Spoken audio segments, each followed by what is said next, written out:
So hello everyone, and welcome to the final lecture of the winter term and the third event of Applied Imaginary. Tonight we have the privilege to welcome Anne Holtrop, whose work embodies the sensibility of this lecture series. The concept of imaginary holds a transformative power. They can be probable, plausible, possible, or desirable.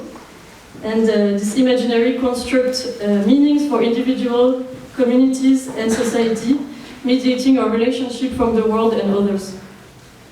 As framework, interfaces, and simulations, they challenge established knowledge system and expand our way of knowing. The word imaginary itself derives from Imaginaries, signifying images that are not real but are vividly pictured, imagined, and brought to life in our mind. In our discipline, Imaginaries become tools to address profound questions, such as the role of architecture in navigating contemporary challenges, social, cultural, and environmental. How do we imagine living and coexisting in the face of globalization, migration, and technological disruption? And how can architecture mediate this transformation with an aesthetic rigor and radical beauty? To explore this question, Applied Imaginaries has been curated as an atlas of projects, practices, and strategies that translate vision into design endeavor. Either they are fully realized or they are also a speculative proposition awaiting for realization. Anne Holtrop's work offers a profound exploration on this theme. He was born in Netherlands. He graduated in 2005 from the Academie van Bouwkunst in Amsterdam. And he graduated with a degree in architecture, of course. And he established his own studio in 2009, which is currently based in Muharraq, Bahrain. His practice engaged deeply with the relationship of matter and space, particularly under dynamic environmental and geological conditions. Focusing on materiality, the studio produces architecture, but the essence of the work lies into the material and also the gesture of working with that material. This unique architecture is almost like an ongoing performance, where material gesture carry a cultural, social, and geographic narratives, but also embodying human experience at every scale. In 2015, the first two major buildings, Museum Fort Vechten and the National Pavilion of the Kingdom of Bahrain, were completed, and recently realized the Green Corner building in Muharraq and the UNESCO-listed heritage, Siyadi Pearl Museum. The studio has completed new stores worldwide for Maison Margiela, with flagship in London, Paris, Osaka, and Shanghai, and currently has under construction in Riyadh the Misk Art Institute. Holtrop's practice has been recognized with numerous awards, including the Charlotte Köhler Prize for Architecture in 2007, the Iakov Chernikhov International Prize in 2016, and the Aga Khan Award for Architecture in 2019. His work, which bridges the practice and continuous... So his work bridges the practice and the continuous research.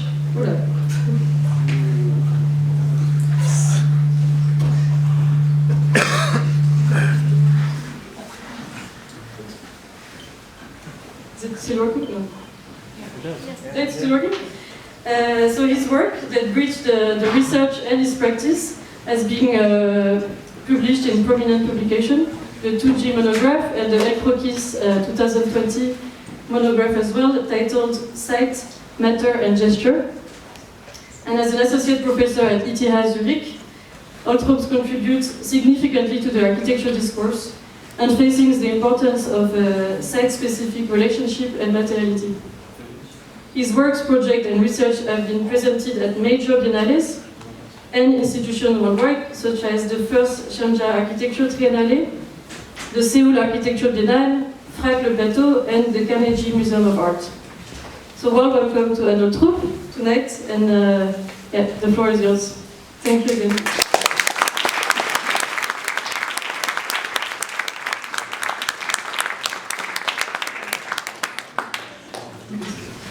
Thank you, Camille, for this nice introduction. I wish you would have done the whole lecture. Welcome. It's nice to see so many people just before Christmas.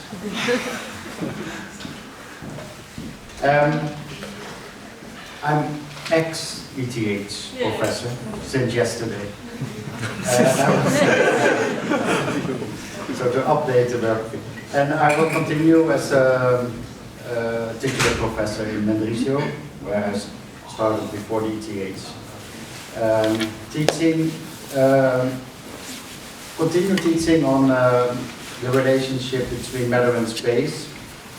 And I prepared for this evening a lecture, not so much to explain individual projects, but more to explain or show my thoughts and, let's say, the agenda in the work, and through the imagery, how I developed it, to illustrate that. This is my studio in Bahrain. I moved there in 2014. I was very excited to move to Bahrain, and I will show you some elements of it, why this is. But in my studio we do a lot of material research, a lot of model making, very direct. So there is, of course, we work also with computers, we're not shy of that, but the direct engagement with the materiality and the development of it and the experimentation with it, I think is a key for us in the development of architecture. The models turn out large, sometimes heavy. I think this is a 2,000 kilo model of stone. More as almost consequential to a process that we engage in. In this work, we let's say we familiarize ourselves with gestures, matters, sites, climates, and performance. And we don't do this at all alone. We are not within the bubble of our studio. I think the work is all about trying to find connections. So we involve geologists or artists, craftsmen, and producers right from the start of the project, so in a conceptual stage, in competition stage.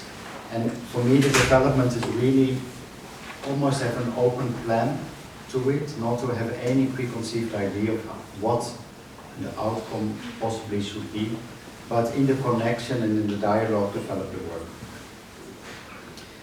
As I said, models are a key element. Models are not for representation, so I think we can have a nice discussion afterwards on what you said about imagery and images. For me, they are direct tools of study, and that directly explore in that way the forming of matter. For today, as I said, I prepared I categorized it in like 5 topics to explain a bit the kind of hidden thoughts or what keeps me going, let's say, in the work. The thoughts are all written afterwards. I'm really not so good of a thinker. I'm very much of a practitioner. I have to do, and then by doing to understand later on what we did. The first one that I wanted to introduce as a topic is what I call the possible architecture. This was more at the start of my practice, where I was also looking, I think, in hindsight, also a relationship between the human made and nature, but also with the idea that I wanted to work with something I did not know that I did not know at all. So I use techniques from artists or composers like John Cage to make form, to produce form, and use this form then to perform something with. And in my case, to perform it as architecture. So I made these ink blots at an artist residency where I would just, fill hundreds of papers with ink very quickly with a brush. And it's like in a Rorschach ink blot test. Everyone will see something eventually in this. And that I liked a lot, that the reality and for me things are real and not imaginary. This is real, but the reality of what it produces is not everyone's reality. It's your personal reality. And that I liked a lot, that through your own investigation in it, or through my own investigation in it, something can become something. Recently, I read a book by Eduardo Chillida, the Basque artist, where I recognized a lot in this kind of position to take of knowing and knowledge. He says there is a certain way of knowing prior to what we call knowledge, though which it is possible without discerning how something is to know it. He says this way of knowing is so open that it assumes various forms, never thereby revealing what it is. And he continues, I know a work before I make it, but I do not know, nor do I want to know, how it will be. And here's an example of what I did with this inkblot drawings, or the scribbles, pencil drawings, you know, drawings that you used to make when you were making phone calls, but no one does anymore, it seems. Just we text, or WhatsApp, or do things. But you know, we scribbled lines, and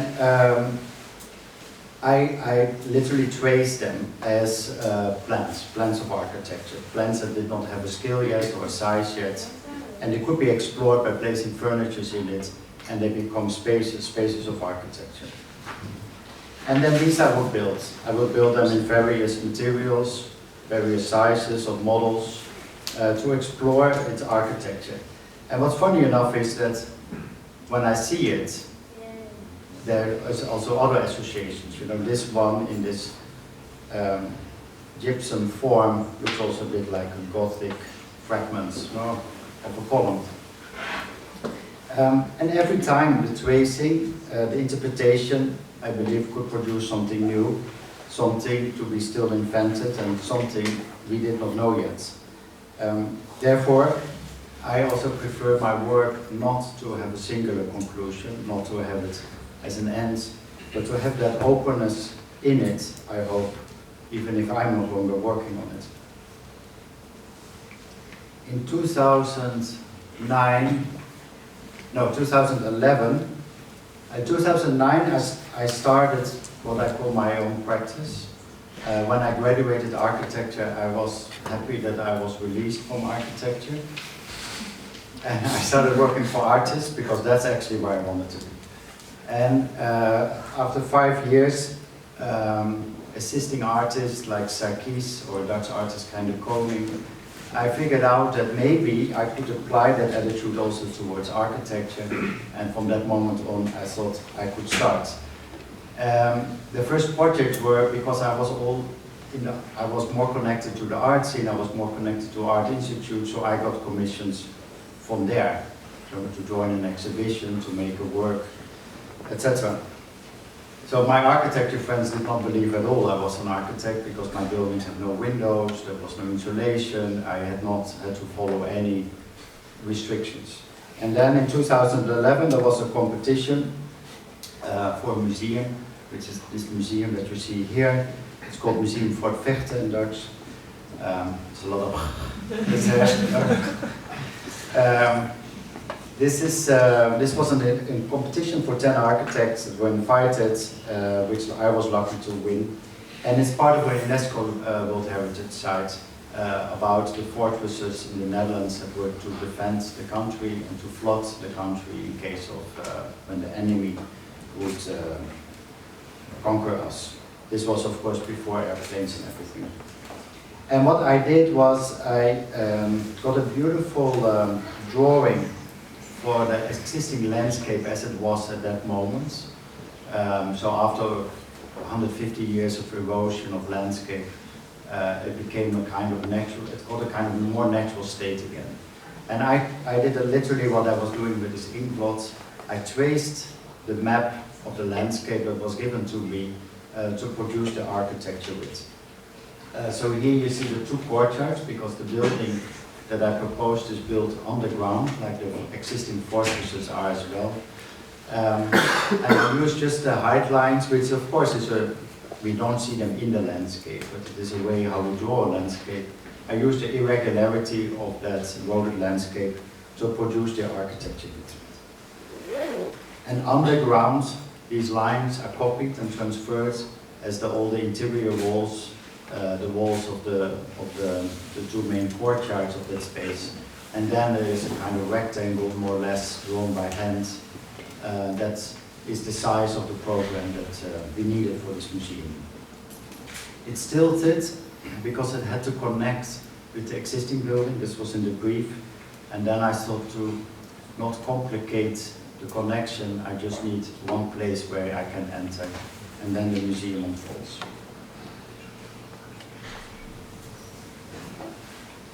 And then in the landscape, you hardly see anything. I mean, this is Dutch landscape with Dutch heights. No? We have no mountains. This is man-made hills that we have. But significant for architecture, as this few meters up and down is a space. And what you see sticking out are the walls of the courtyards, just above the ground. And then inside, the museum has all the walls completely irregular. No curve is here the same, following that constraint of that drawing that I had proposed. And the windows are curved, the openings are curved, so all the light is also curved in that way. You know, so with the sun movement, it forms this almost Alfred Kelly-like kind of projections formed in that space. And then outside in the main courtyard, which was part of the brief, it was to propose a way how to see that landscape, or how to represent that landscape of that whole UNESCO World Heritage Site, which is almost 100 kilometers long in the Netherlands. So I proposed to make a gigantic model that you can walk through, so you can see the cities and the dikes and the rivers of the Netherlands, and people can open locks to inundate or to flood the landscape as what was the defense mechanism. Because I'm a person that does not like representation. I like the directness of things, and I thought this is the most direct I can make that experience with it. It's, I think, up to 60 centimeters deep, so as a child you can seriously get wet in it. And no one raised, and it was to my surprise, the problem of that someone could drown in it, and luckily to today nothing has happened. But it's completely open, there's no fence, you are seriously engaged in that situation.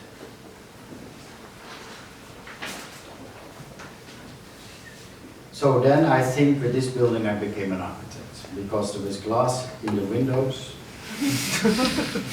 And I convinced my friends that is, now it's real. I wanted to go to the second topic, which I call gestures. Let me start with the materiality and how we look at materiality. And I think in architecture, materiality is often understood as its construction and its expression.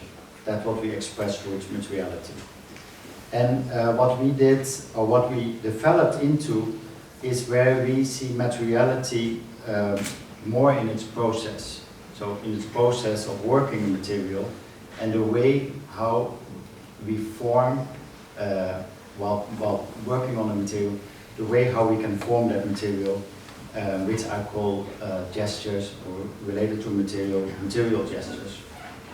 And this shift to focus on gestures and to focus on process helps to find form in the intervention of that. The term gesture, I didn't invent it, I borrowed it. I borrowed it from Roland Barthes, who wrote very beautifully about Site Twombly. And he says that the gesture is the surplus of an action.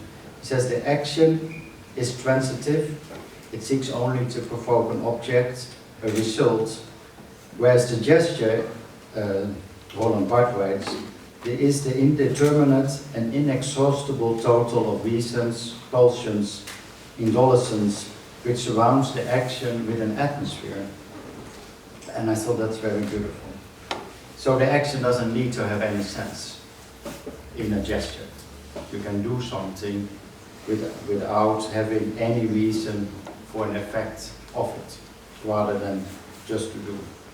And Richard Serra wrote this verb list at the start of his practice, where he listed all the gestures that you can apply to matter, which he called, the list is called verb list. And it's a reservoir of possibilities of things that we can do. So we can scatter, we can arrange, we can roll, to crease, to fold, to twist, to shave, to tear, to drop, to spill, which are endless possibilities. You may apply that just to one material, and you will have an enormous reservoir of things you can do. This I often give to my students, or I gave in the past often to my students. If you run out of ideas, just look at this list and try it out. You mentioned the Margiela stores, and I thought I'd show you one example of it. So Margiela contacted me, I think in 2018, because they had a new creative director, John Galliano, that had to follow up the legendary work of Martin Margiela. And Galliano, who is a beautiful person and extremely talented designer, fashion designer, had to find a way how to open up this work of Martin Margiela. And he had made a kind of verb list as Richard Serra had done. So he had defined 7 codes of the house, and he had described them as actions, as things that you could do rather than what is its outcome. And that list resonated really beautifully with how I started to think about architecture and how to start forming things. So what I used was the list of Galliano, and I applied that to architecture. And one of these outcomes is this gypsum columns that you saw in the space and walls that are casted in textile. So they are in a mold that is flexible, that moves in all directions, that is brought under tension by the mass, the weight of the gypsum that we pour into it. And since stores are always built in existing spaces, in warehouse, in department stores, or old buildings, etc., you always have ugly walls or ugly things that are sticking out, and they cost a lot to remove or to change or to clean up that space. I thought as a strategy we do not clean up, but we use actually these as constraints to cast these kind of architectural gestures against. This wall is casted against an ugly little wall that sticks out of the continuous wall. And in that sense we have something that directly connects its space to something that we are making as a formational space. And here, this is in Avenue Montaigne in Paris. There are some columns, stupidly somewhere in the space. So we use that. So one holds an actual column, the rest are no real columns, but they are just a continuation of that to define space. They're all crooked, they're all different, they are all formed by its process. And what I also like about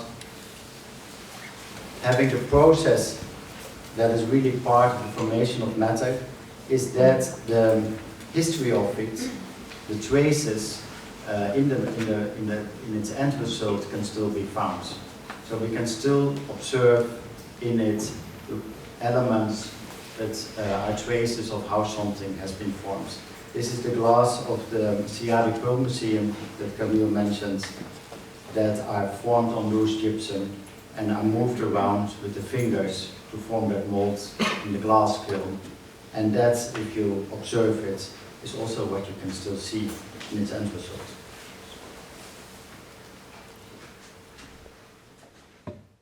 I quote you from Roland Barthes on this work of Cy Twombly. is that he says, and I find this always very good to keep in mind as an architect, where we always make things perfect. We ought to make things perfect and beautiful. We're quite some idealists there, or I think we tend to work towards that. And he writes about Said-Gombli, we might observe that these gestures, which aim to establish substance as a fact, are all related to dirty. It's a paradox. The fact in its purity is best defined by not being clean. Take an ordinary object, it is not its new virgin state which best accounts for its essence, but its worn, lopsided, soiled, somewhat forsaken condition. The truth of object is best read in the cast of.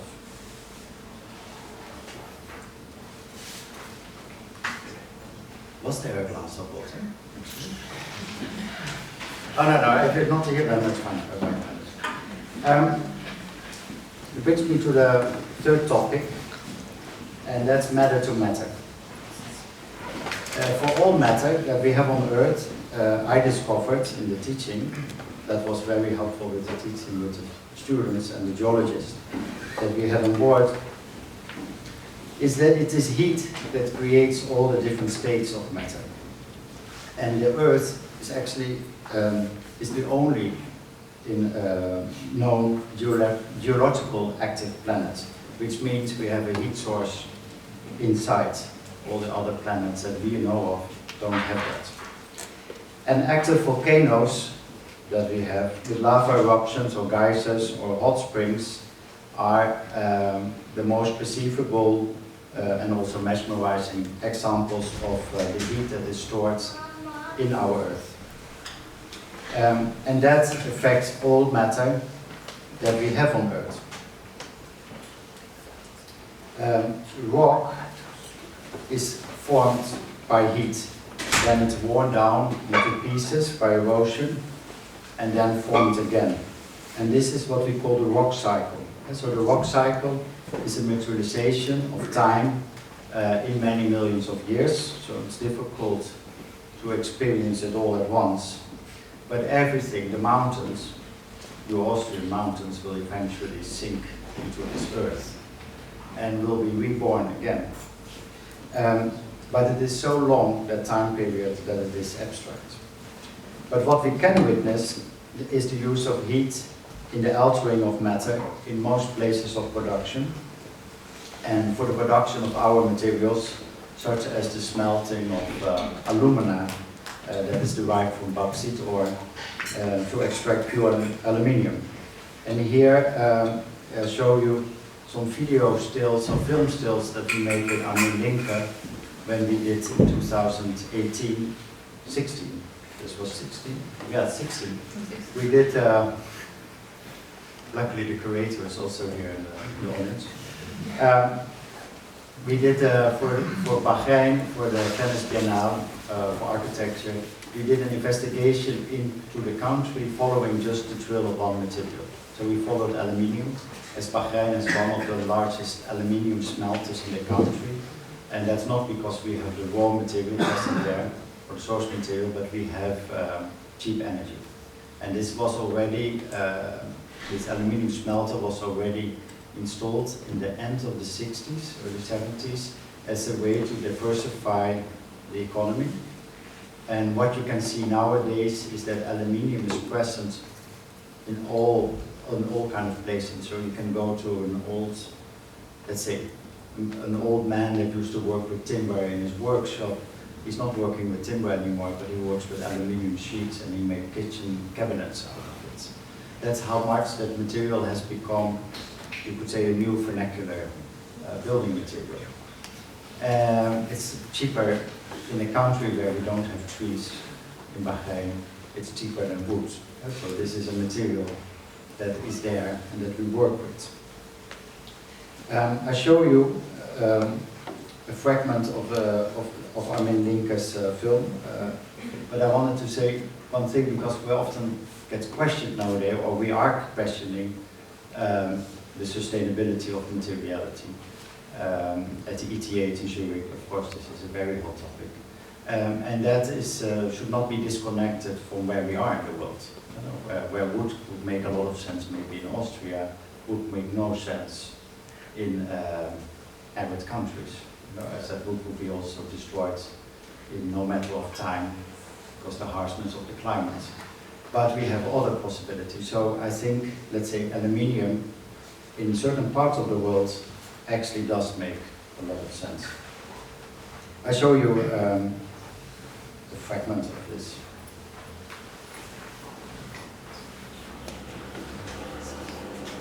Oh, it's on my speaker.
For me, going to places like that inspires me a lot and gives me a lot of ideas of what this material could all be. You know, when we go to buy aluminium and we buy in sheets or extruded profiles, this is already preset in a certain kind of use. You know, it's already formatted in a way in what we could do with it. But if we go to its fluid state, it can still become many other things. And foundries are specifically places where we can see that fluid state, you know, as we cast glass, bronze, or brass, and steel, and aluminium, as you saw. And there heat is central to it. So heat is there to form and alter the shape of materials. But also in the tempering of glass, or more traditionally in the blowing of glass, we use heat to change its shape. Gottfried Semper wrote beautiful passages on where heat is part in transformation, and glass is a material, for instance, that is endlessly moldable in that state. For the aluminium, we use that to for a project which is called the Green Corner Building. We use that in a casting method, where we use it in a sand casting method to make this shutters width that we can slide in front of the windows. But I will get back to you that in the next topic that I wanted to discuss. And first I wanted to bring you to where I live now and why I got so excited of moving to Bahrain. Although this is not really in Bahrain because we don't have desert. We are a very small island. But this is in Saudi Arabia next to Bahrain. And what I find extremely beautiful in an arid landscape is that all that raw material is just laid bare. No? It's all just there, you can just grab it and work with it. There is no vegetation. Most people get completely terrified by that idea, but I like it very much. I like to look at building as something that is not bound to one site. It's not our building site where we build our building that is relevant. These are all the sites that we start connecting with when we build. You know, the sourcing of our material are equally sites as the building that we are building our project on. And this relationship between the sites is, they inform, or they could possibly inform each other. Here you see the quarrying of sand, silica sand, for the production of glass. And since the material is so raw there, it is almost by setting up this machine in it that the material becomes available for us.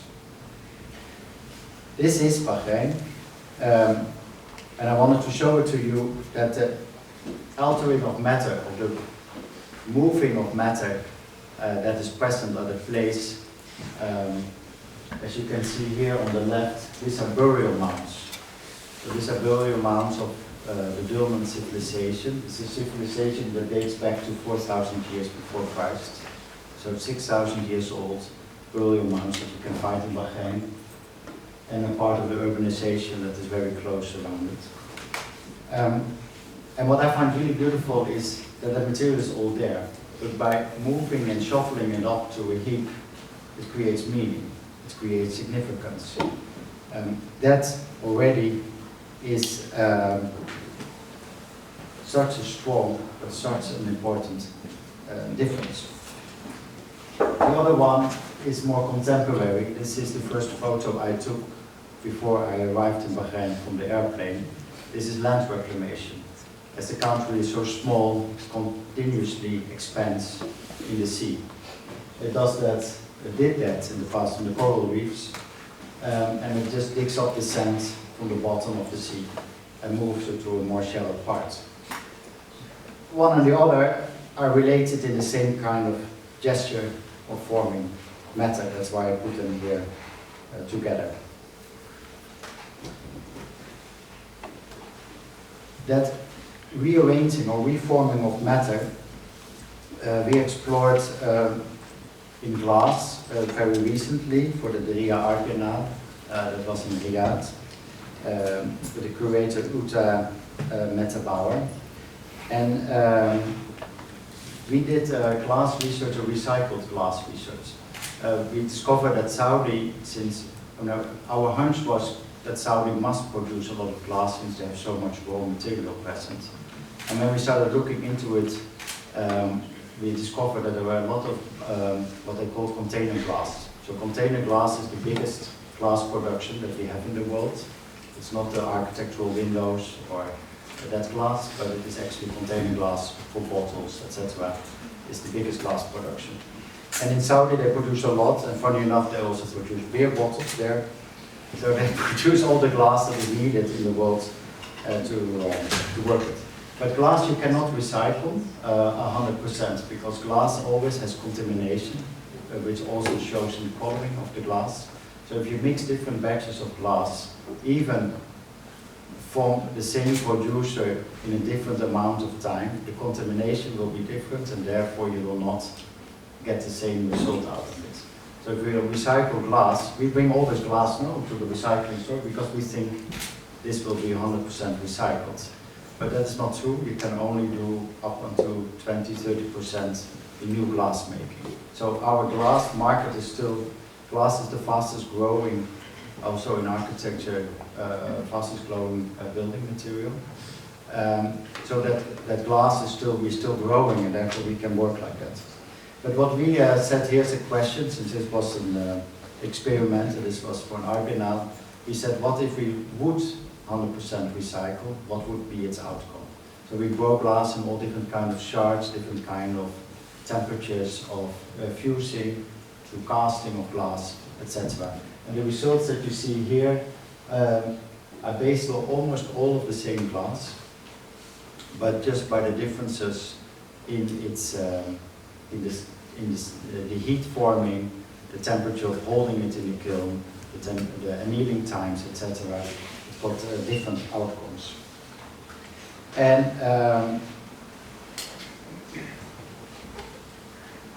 to almost, and that's why we call the project glass to stone, also to refer to the kind of geological relationship as we see it. It returns almost to kind of stone-like appearances that you have there at the end, where the glass becomes not it's not transparent at all anymore, but gets a kind of alabaster kind of onyx kind of qualities to almost completely opaque.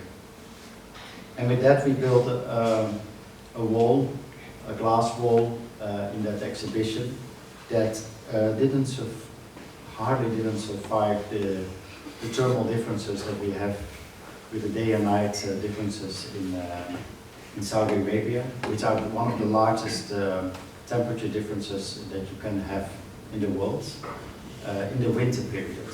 So in the winter, when the temperatures drop below 0, and then the sun starts shining up on it, we get a thermal difference of more than 50 degrees. That's for every material an enormous harsh condition. And this wall, you could hear it. It was perceivable, started cracking. But what we liked about it in this first experiment was that if we would accept its possible outcome, which is this kind of wall that still let the light through, but not the view, we would have this kind of new possibilities in a 100% recycled glass.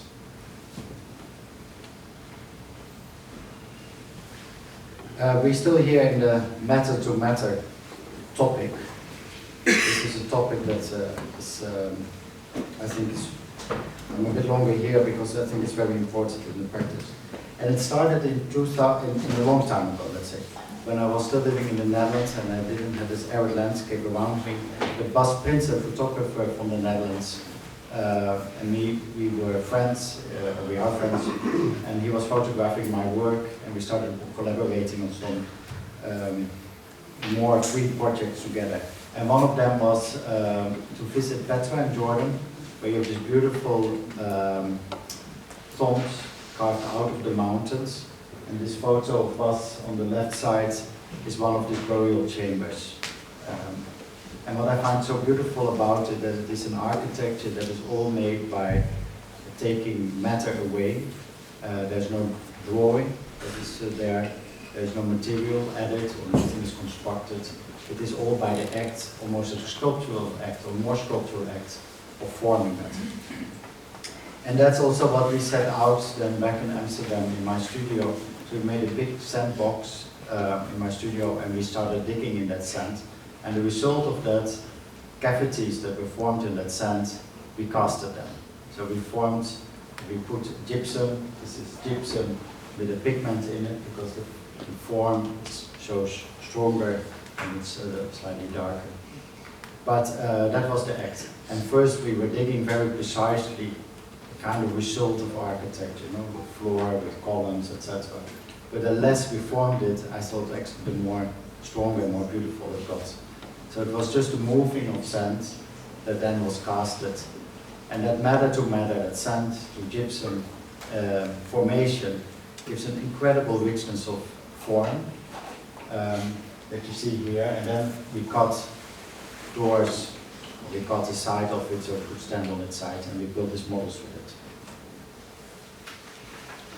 I didn't know that I would use that one day, but there was in Bahrain the opportunity to make a building where the plot of land, because Christian Carrot built a parking on that plot of land next to it afterwards.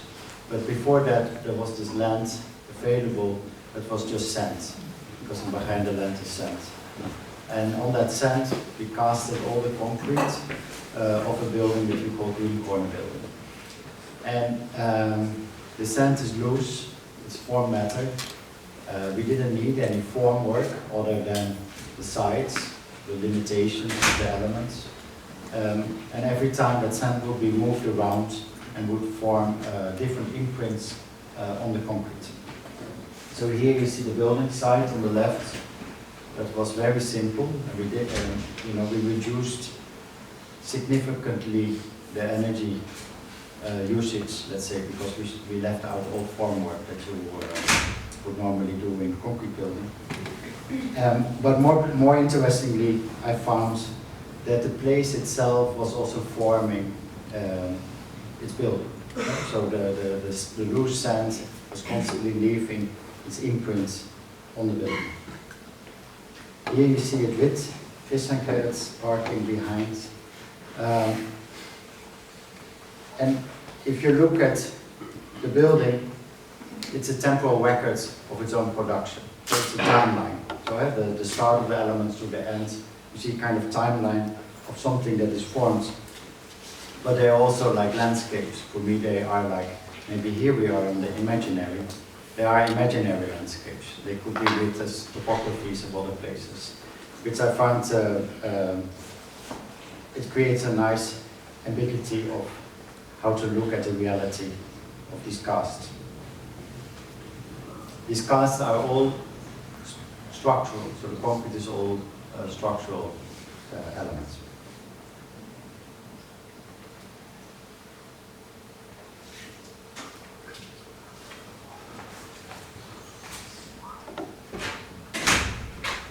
And as I showed you for the doors and windows, we used aluminium, as we had worked before on the Biennale with the aluminium drill that we followed. And we started casting aluminium, very similar way, so by forming first of all sands. But in any metal casting, we cast hollow. That's one big difference from the solid cast that you do in concrete, for instance.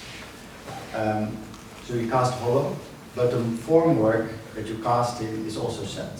So it's a kind of chemically bound sand. It used to be called Brussels earth, but it was more bound with a kind of clayish material that would hold the sand together. And you make two forms, and the form inside, that is you can use anything for it to form that sand, is what you get as a result of the cast.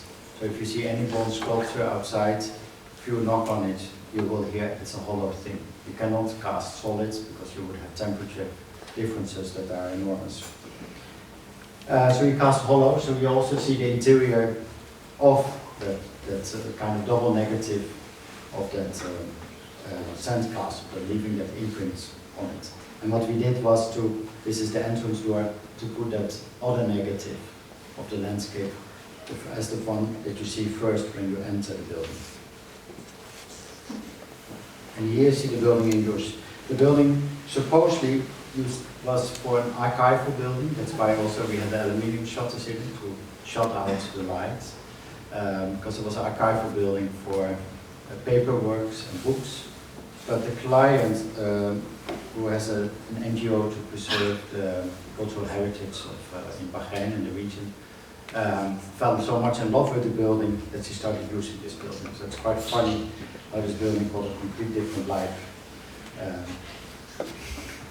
In a kind of what was supposed to be a kind of warehouse to store things in, to become an office for her work.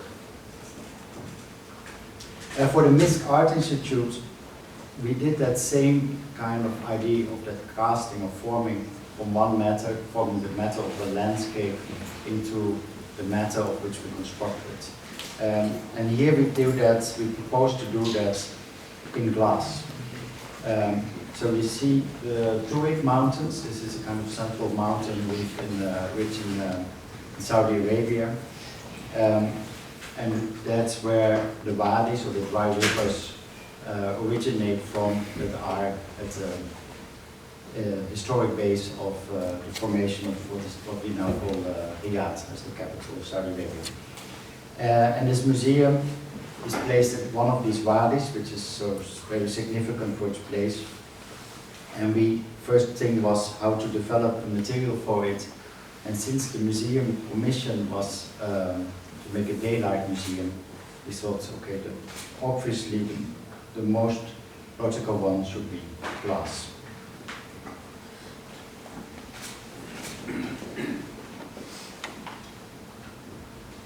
And that glass is casted.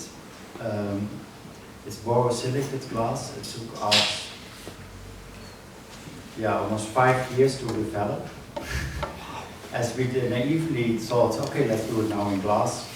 We didn't know that it was one of the hardest and toughest materials to work with. I think glass is really the diva on the materials. It's also very beautiful, I find, because it's so ambiguous in its presence and its absence and the way how it can be formed. And we proposed to cast glass, which is already such a niche in glass making. But we wanted to do that to bring that relief in, as that relief functions to, first of all, diffuse the light, since we have such a strong light presence, and diffuse the view. So we don't have view anymore, but we still have presence of space, as you can see in this mock-up of the first panel that we made not so long ago, where everything started working well together. And you saw it from both sides, so you saw it from its interior view and from its exterior view. And here, for me, is also where in the materiality, space and matter are completely linked to each other. You know?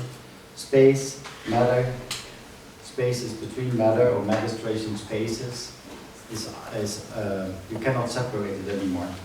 And to support that thought, I had one more quote from Chiliga, and he wrote, "The pure, clear dialogue that emerges between matter and space is due in part, I believe, to the fact that either space is very fast matter, or matter is very slow space." And he says, isn't the limit a boundary not only between densities, but also between speeds? And that brings me to the fourth topic. This is the Misk Art Institute, the building that I showed you the glass of. So it stands in the escarpment of a wadi. A wadi is a dry riverbed, which is not always dry, because when we have rainfall, it fills up partly. And we propose to excavate a part in that escarpment to make a space in which the museum space, the museum building, is really placed in that. And we did that because this building should bridge the higher plateau, which will have a city development, which that's called Misk City, which is a non-profit culture and arts and education development of Riyadh, and the Wadi, which is a natural landscape or protected landscape. And this is the only building that is allowed to go down. And then we thought, if it's allowed to go down, we should use this building as making the connection between these two places. And we do that by, first of all, that excavation, to make a kind of more clearly defined space between up and down. And that's a 25-meter drop. And that building, the roof of that building is flush with the upper landscape. So from when you walk in that Misk city, you don't see the building, you just see a roof extending. And then when you get close to it, you look down in between this excavation and the building. These are all the models, photos of the competition model. Where you have on the one hand that excavated limestone rock, on the other hand what we proposed as glass that has the same kind of granular imprint as the limestone rock, as the facade of the building. And we did that with the idea that the presence of place is there through light. So the light that is changing all the time, even on a sunny day, the light conditions are constantly changing by the orientation of the sun, by its surroundings, that hits the sun or not hits the sun, the shade it makes. And then we made this kind of situation where we have excavated walls, we have free space around it at the wadi.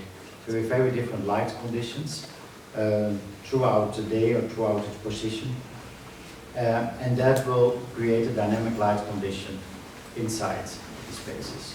And we work on this project with a light designer of here from the Heide, who work with most architects like Renzo Piano for museums or at Studio Anne. And there was always this idea that northern light would be the best light to exhibit in. And not even Renzo Piano believes in this anymore. Because the northern light is doesn't give a full color reproduction, but it gives only the colder tones. And the warm tones in that cool light, we cannot observe it.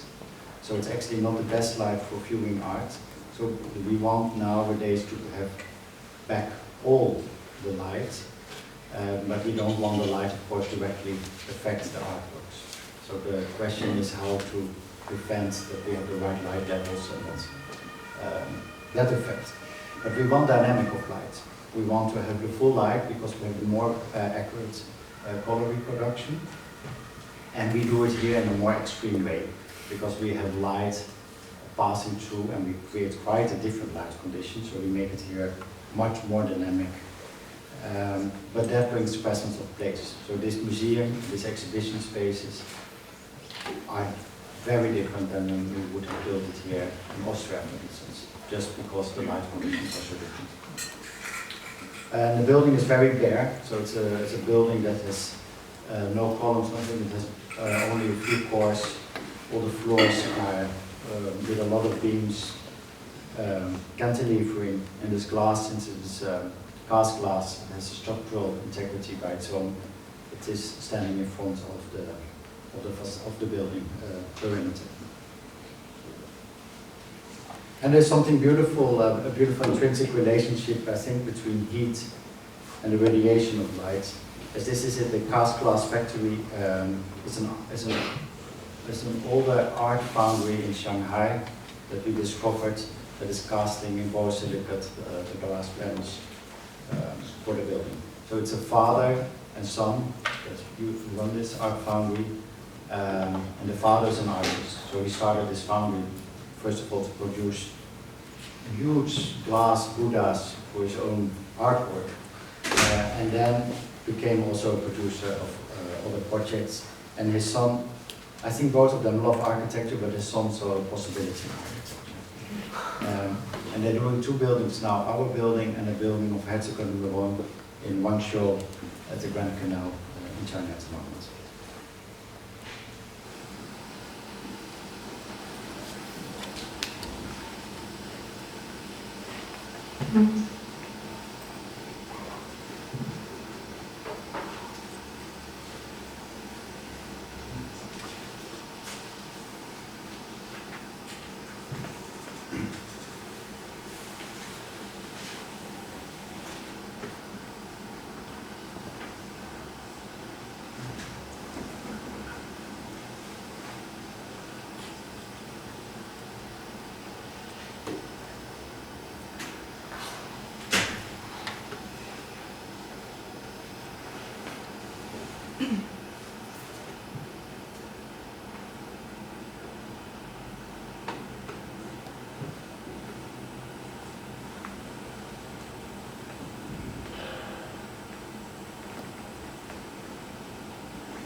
This is a video of what we call change pavilion. It was a proposal for a project that we're not allowed to mention what it is. And we didn't win it, so we can never mention it. But so we call it change pavilion. I think more and more what become present, and also through this art museum that I showed you, is the fact of change, change in architecture, and how matter responds to ever-changing environmental conditions. So conditions by light, weather conditions that we have. We can of course imagine oxidation processes, etc. Also we have climate change, for instance, as an important changing condition on our work. And I'm interested in an architecture that responds to change, that is not fixed and how we perceive things, but is actually in a continuous performance. That was also part of this proposal, to make this kind of formed glass roofs in which the weather conditions in London would constantly, by rain, by sun, by temperature conditions, would constantly define a different kind of condition of space.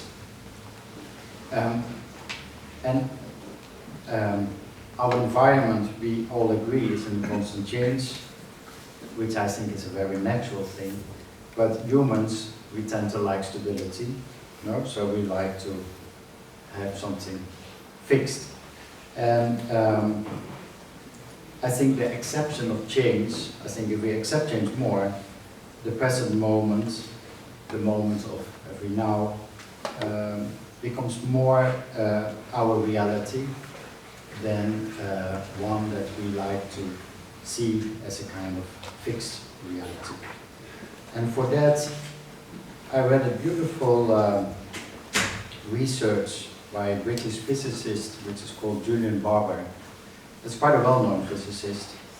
And his theory is that time does not exist, which is quite a beautiful thing to think of.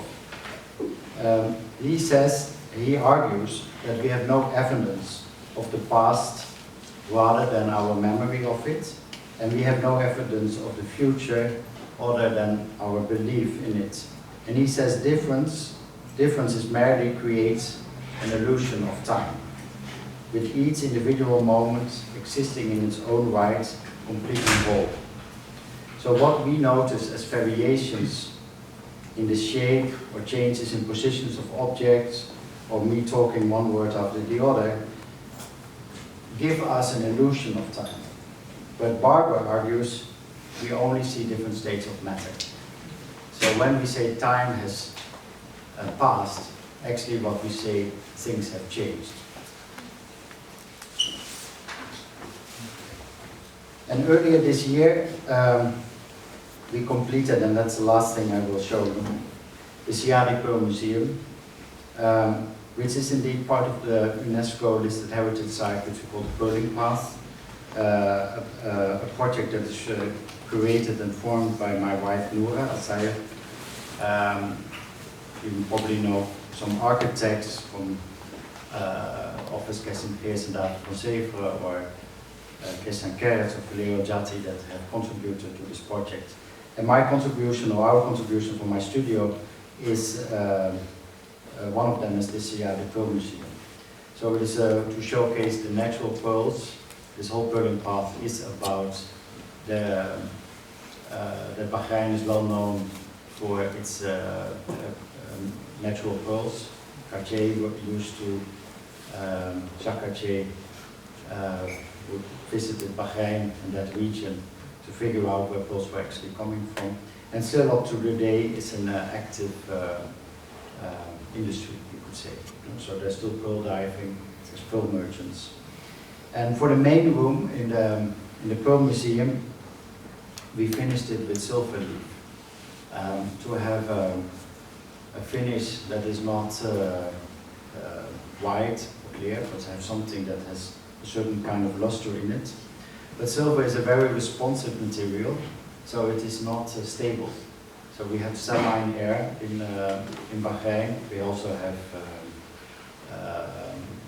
impurities in the air, or another word for pollution, let's say. And so things like oxidation that we don't see much more in parts of Europe, since we have more and more clean air. We see that very much in the, let's say, how copper roofs respond to it. And silver is a very fast moving and changing material. So we finished this space in a condition that it will never be the same. So to start that, we cooked black salt that we bought from the market and put it on the stove overnight, and already the space started changing in this color. And I think eventually will turn almost black. So the space will change over time. What I liked about it is that it was a project that we worked 8 years on, and that overnight its appearance was made a few days before the opening. So there was something very beautiful in the directness of it, the uncontrol of it somehow, the changing conditions of it, and the ever ongoing changing condition of it. And since we have very beautiful and very strong light in Bahrain, and pearls are observed only by daylight, so pearl merchants only look at pearls next to a window to observe them by daylight, to classify them and their luster and their color, etc. Because you need to find matching pearls, for instance, to make a necklace. That presence of daylight that always falls from the side in the spaces is there, and the silver leaf enhances that kind of traveling of the light in it. Here you see the building from the outside. In the back is a new building addition that we did There's the Mezlis, that's the room where men would talk business, which is now part of the museum. In front of it is a minaret and an old mosque, very beautiful, very simple mosque that we also restored, that is part of this complex and is still an active mosque. And when you enter the museum, you have all the new woven into each other. This building had changed a lot over time, and we removed all the incompatible parts that were kind of invented, historical parts that were built in the 80s. We removed all of that until we got back to only these parts that were really old and historic. And in that place we built the new parts of the museum, but by keeping keeping a kind of structure of courtyards and rooms. So the rooms and courtyards is still there. And the plaster is the same way as the traditional plaster is made, so there's always these two layers by the hand. One is thrown as a rough layer, and then there's a refined layer that is troweled over it. And we used a very, very big trowel. So there were like 4 workers moving the trowel up, and as much of material they could push up is the kind of size of the finished parts that you see on it. But we didn't finish it completely to show this kind of 2 states and have that as its appearance. And then all the material you see is limestone. So it's lime plaster and stone which lime plaster is made. And as I said, inside it is all about the daylight that falls into the spaces. So we have made this glass that I showed you in the beginning that is formed over loose gypsum in the kiln. So it's kind of undulated. It's also non-see-through, but it diffuses the light inside. And here you see on one of the showcases how it brings the light into the space. And I think this is my last slide for that. Thank you so much.